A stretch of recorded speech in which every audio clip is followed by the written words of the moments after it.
Di kesempatan ini kita akan bahas ya tentang mencari nafkah dalam Islam. Kalau kita mau membahas secara substansi bahwa sebenarnya ya tanpa agama pun gitu, tanpa Islam pun orang pasti akan mencari nafkah. Ini fitrah kehidupan, ini sunnatullah. Orang ateis sekalipun itu pasti akan mencari nafkah.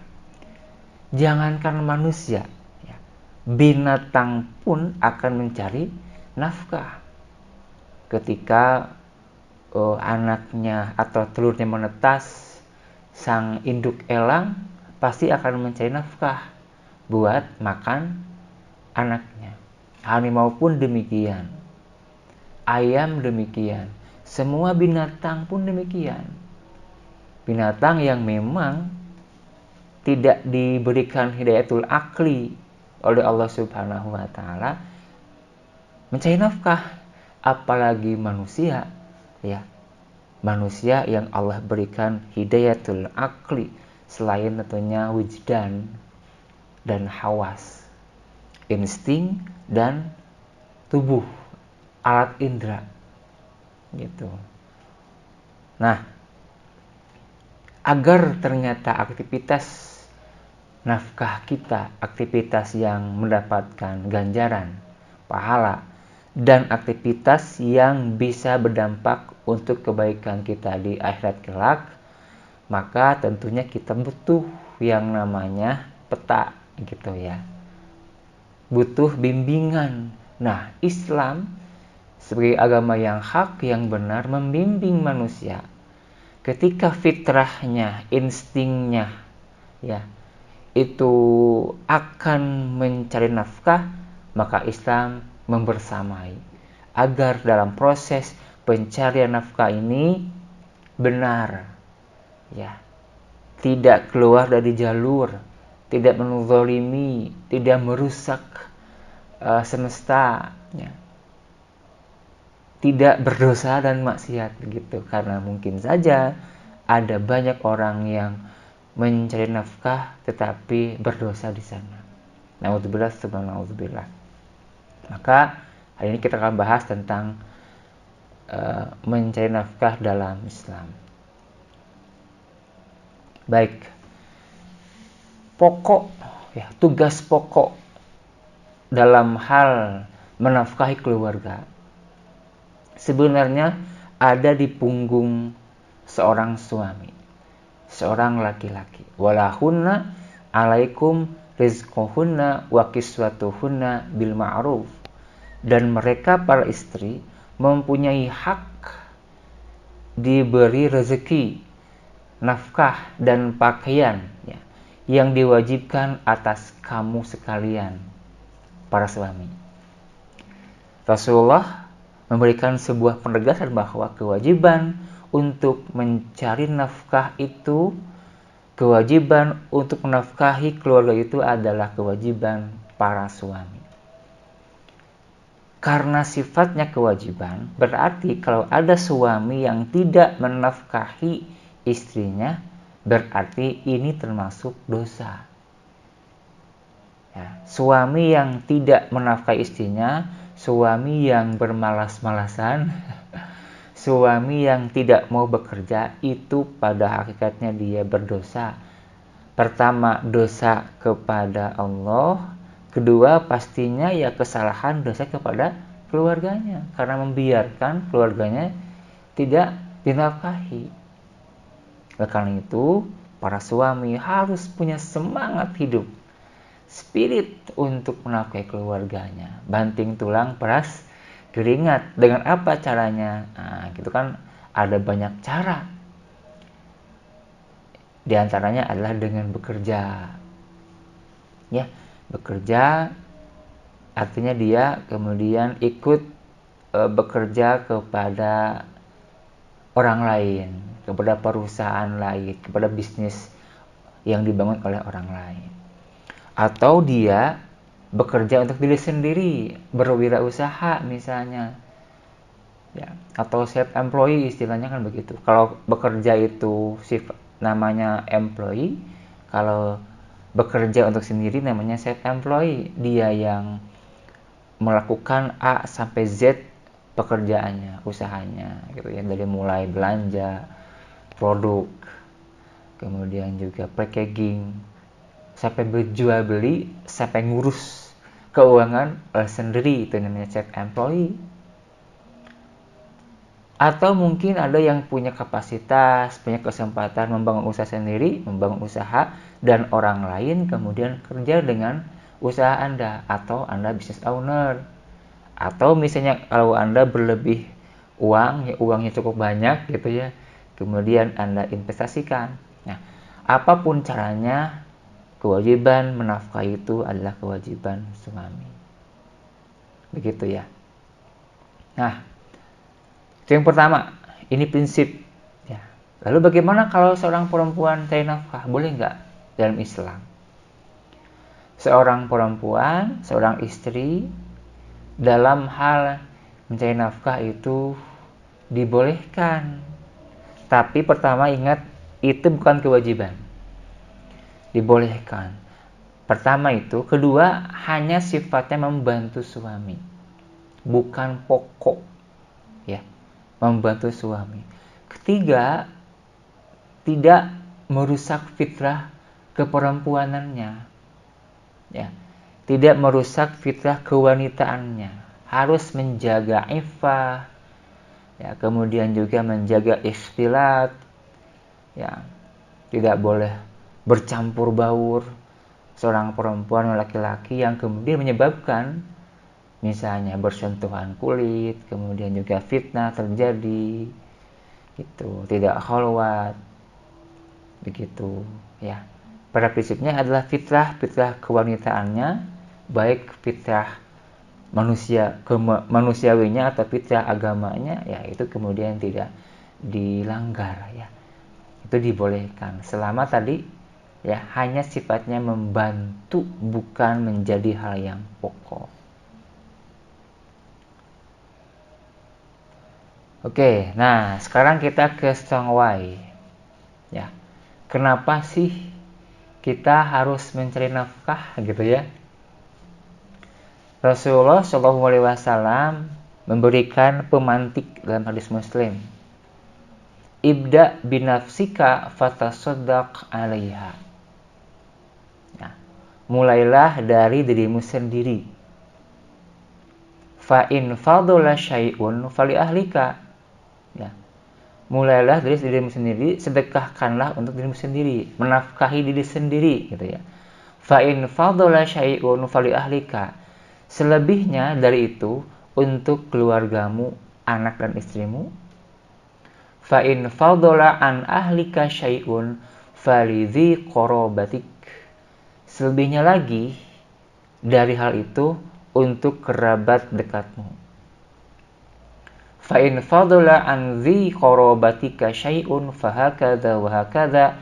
Selebihnya lagi dari itu untuk tujuan ini, tujuan itu.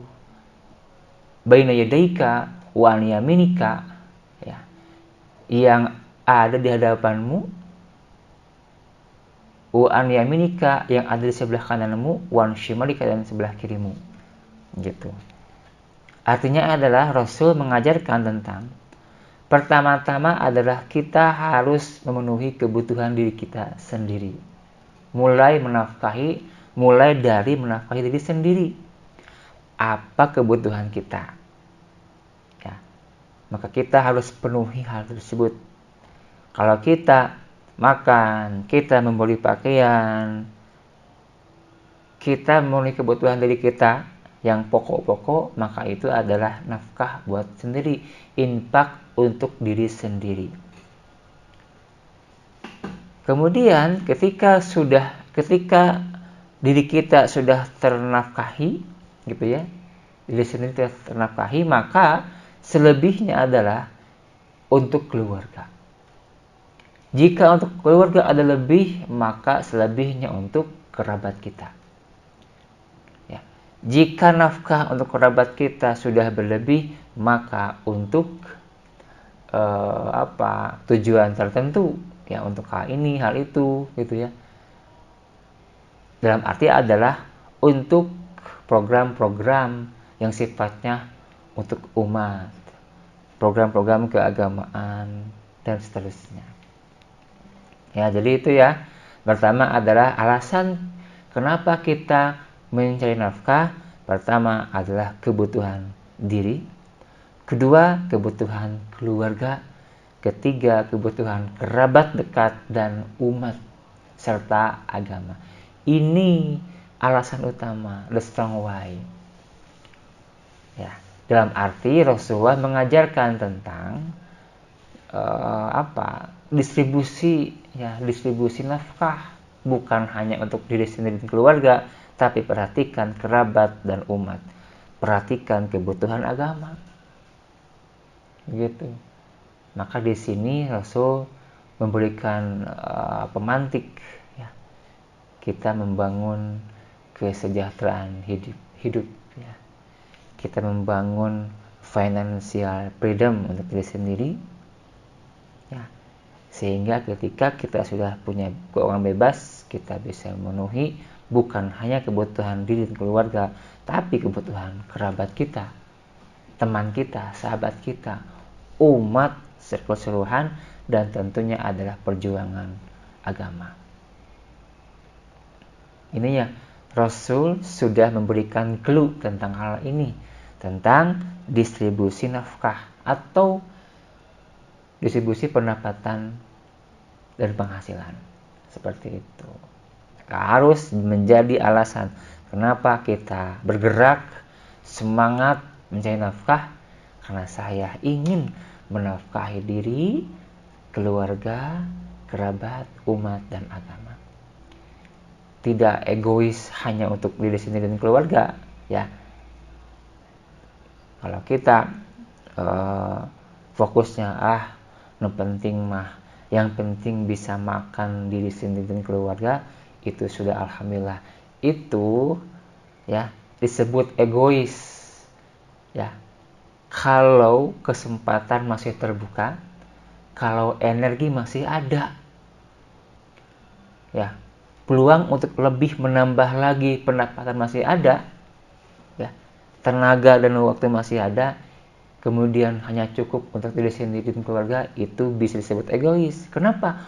Umat, kerabat, agama membutuhkan kita. Maka berjuanglah, ya. Berangkatlah, semangatlah, kayalah, sejahteralah dengan strong why ini. Oke. Nah, kemudian ya, dalam proses menjemput nafkah dengan strong why yang tadi, dengan cara yang di awal saya sebutkan tadi, employee, save employee, business owner atau investasi, maka kemudian Umar bin Khattab, ya, memberikan sebuah syarat utama yang tidak bisa ditawar gatra ini. La yabi' fi suqina illa man qad tafaqqaha fid din. Jangan jualan di pasar kami kecuali orang yang benar-benar paham pada agama. Umar bin Khattab mensyaratkan, kalau kita mau berjual beli, mau berbisnis, mungkin juga masuk di sini mau bekerja pada orang lain, apa syarat utamanya? Illa man qad tafaqqaha fid din, kecuali orang yang paham, benar-benar paham pada agama. Kenapa Umar bin Khattab mensyaratkan hal ini? Karena dalam proses mencari nafkah itu akan ada banyak godaan untuk terjerembab kepada dosa dan maksiat. Ya, bekerja pada perusahaan orang lain itu juga sama, bisa banyak godaan yang untuk berdosa dan kemaksiatan. Ya, Apakah itu terkait dengan etika, apakah terkait dengan job desk, ya, terkait dengan relationship dan sebagainya. Maka ketika bekerja dalam sebuah perusahaan, di sana ada banyak tantangan, banyak hal yang menjerumuskan seorang karyawan pada dosa dan maksiat. Maka agar tak terjerumus, pahami agama. Bagaimana agama membimbing kita sebagai misalnya karyawan, membimbing Anda sebagai employee gitu. Sehingga hal-hal yang jelas halalnya ditempuh, hal-hal yang jelas haramnya ditinggalkan, dan hal-hal yang belum jelas halal haramnya atau syubhat pun ditinggalkan. Demikian pula ketika menjadi seorang self-employed, ya, wirausahawan, kemudian sebagai business owner, itu pun demikian, ya, sama, harus paham pada agama, ya. Karena praktek bisnis hari ini, ya, termasuk dalam keuangan, gitu ya, ataupun yang lainnya, itu rawan sekali. Di sana ada banyak dosa, ya. Ketika Anda berjual beli, gitu ya, juga di sana rawan sekali ada banyak dosa. Ketika Anda mengurus SDM Anda, SDM perusahaan bisnis Anda, juga nanti ada hal-hal yang dikhawatirkan terjerembab pada dosa, ya, remunerasi misalnya, kemudian juga hak dan kewajiban yang lainnya lah. Itu Islam pun mengajarkan gitu. Dalam bikin produk, dalam menjual produk, dalam marketing, ya, itu Islam mengajarkan gitu. Cara berdagang, cara menawarkan dan seterusnya. Hutang piutang, Islam mengajarkan di sana. Maka tentunya perlu kita pahami bagaimana Islam membimbing kita untuk menjadi seorang pebisnis, pedagang yang sukses, plus pedagang yang berdampak, yang bisnisnya berdampak untuk akhirat. Begitu ya. Baik. Nah, ini satu sampel saja, ya. Sampel saja. Menurut beberapa pakar hadis ini hadis yang sahih, termasuk Al-Albani, termasuk Syu'aib Al-Arnaud dan sebagainya. Innat tujjar humul fujjar. Sesungguhnya para pedagang itu para pendosa. Qila, ya Rasulullah, awalaisa qad halallahul bai'? Ditanyakan pada Rasulullah, wahai Rasulullah, bukankah Allah telah menghalalkan jual beli? Qala, Rasul menjawab, bala, benar. Walakinnahum yuhaditsuna fayakdzibuna wa yahlifuna wa ya'samuna. Tetapi mereka berbicara dan berdusta, bersumpah dan melanggar. Artinya adalah gitu. Rasul mengatakan di sini ada kans, bahkan ada fakta gitu ya, ada fakta para pedagang yang berbohong tentang produknya, berbohong tentang transaksinya, berbohong tentang hutang piutangnya, berbohong tentang hal lain lah, tentang keuangan dan seterusnya. Maka bohong itu yang kemudian Rasul memberikan sebuah vonis, innat tujjar humul fujjar. Pedagang itu pendosa, diakibatkan dengan berbohongnya. Produk yang cacat ditutupi, dibilang bagus, ya, dan sebagainya lah. Banyak sekali kans fakta-fakta kebohongan para pedagang. Maka agar tidak disebut fujjar,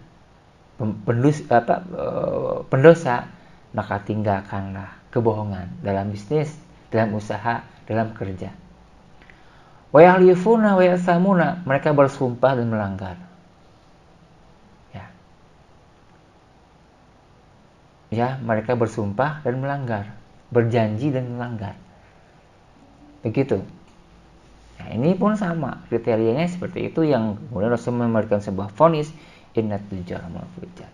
Ini hanya contoh, banyak hal lain yang terkait dengan hal ini, tentang kecurangannya, ya, tentang takaran, tentang sistem ribawi, tentang goror dan sebagainya.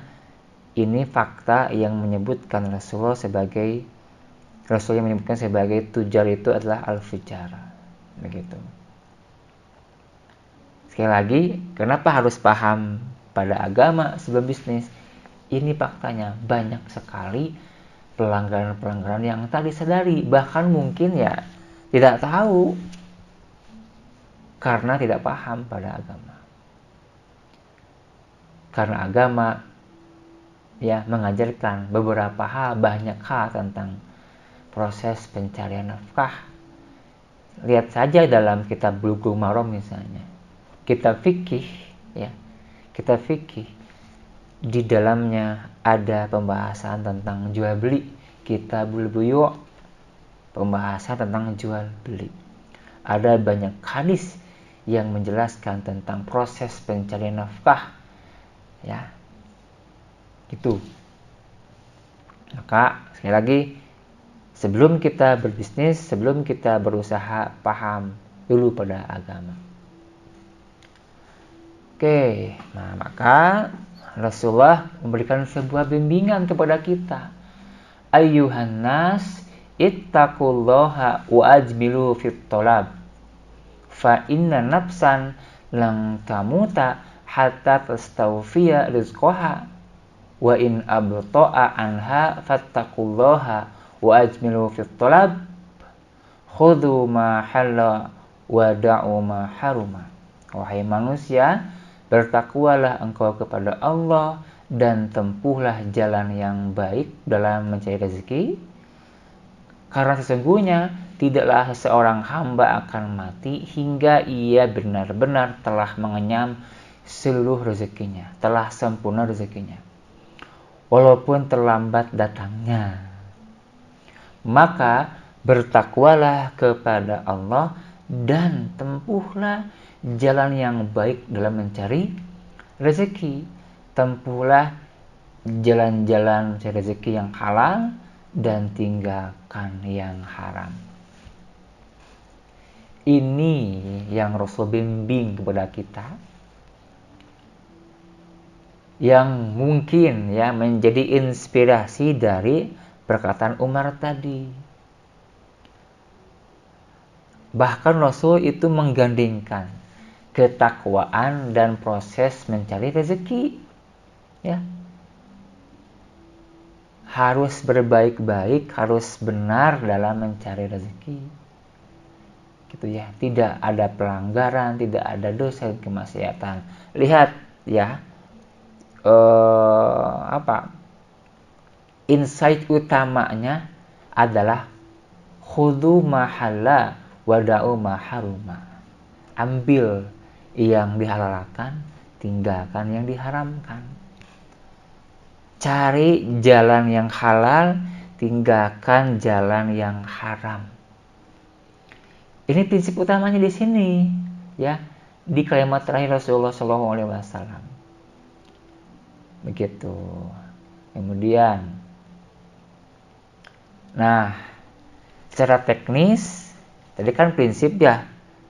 Sekarang secara teknis, maka seseorang ketika dia mencari nafkah, apakah itu sebagai seorang karyawan ya, employee, pekerja, atau sebagai seorang wirausahawan, dia berusaha sendiri untuk diri sendiri, semua dari A sampai Z dilakukan sendiri, atau sebagai seorang pembisnis, pengusaha yang punya perusahaan, punya bisnis dan orang kerja untuk dirinya, atau sebagai seorang investor.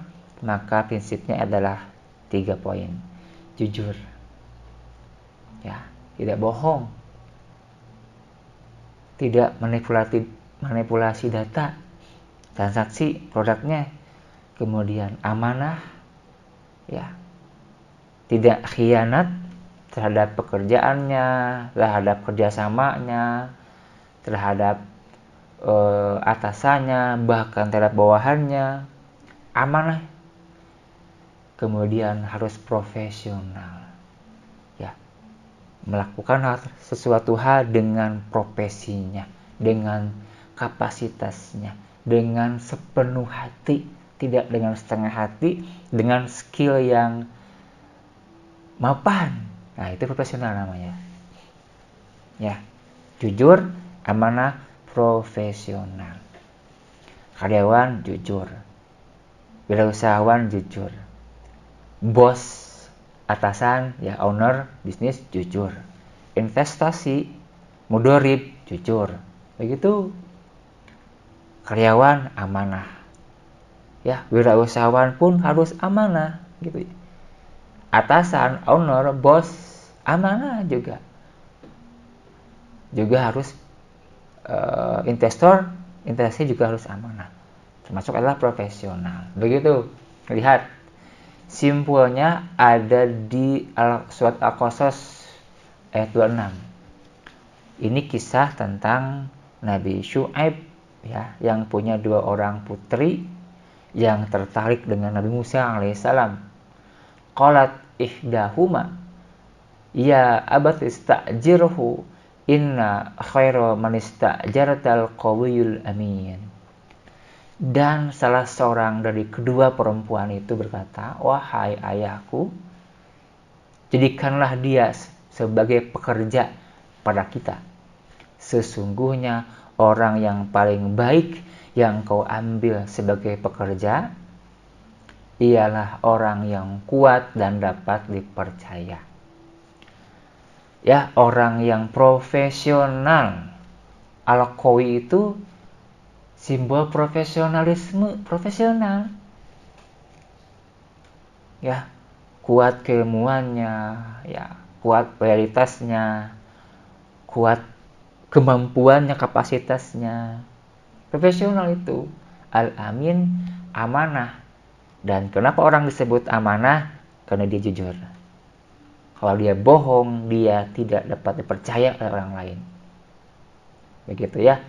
Ini Quran sudah mengajarkan tentang hal tersebut. Ya, Quran sudah membimbing kita, ya, agar memiliki trust, memiliki profesionalitas. Gitu, oke. Nah, ini terakhir, ya. Ini perkataan Ibnu Qayyim al-Jauziyah. Ya. Wal qalilu minal halali yubaraku fih wal haramul katsiru yadhhabu wa yamhaquhu Allahu ta'ala. Rezeki halal walaupun sedikit itu lebih berkah daripada rezeki haram yang banyak. Rezeki haram itu akan cepat hilang dan Allah akan menghancurkannya.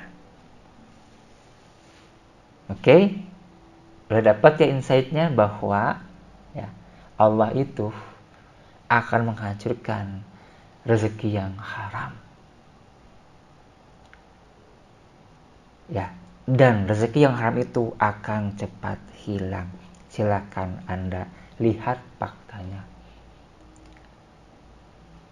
Hilang apanya? Bisa hilang rezekinya, fisiknya. Bisa hilang keberkahannya. Yang pasti adalah hilang kebahagiaan. Nampak senang tapi tak bahagia. Ya, nampak kaya tapi miskin. Itu kalau hasil dari yang haram. Sebaliknya, jika hasil dari yang halal, pertama itu berkah, dapat tambahan kebaikan. Kedua, hati akan bahagia. Selain senang, dia pun akan bahagia. Itulah pokok bisnis kebahagiaan. Banyak harta, banyak uang, dan bahagia. di akhirat masuk surga.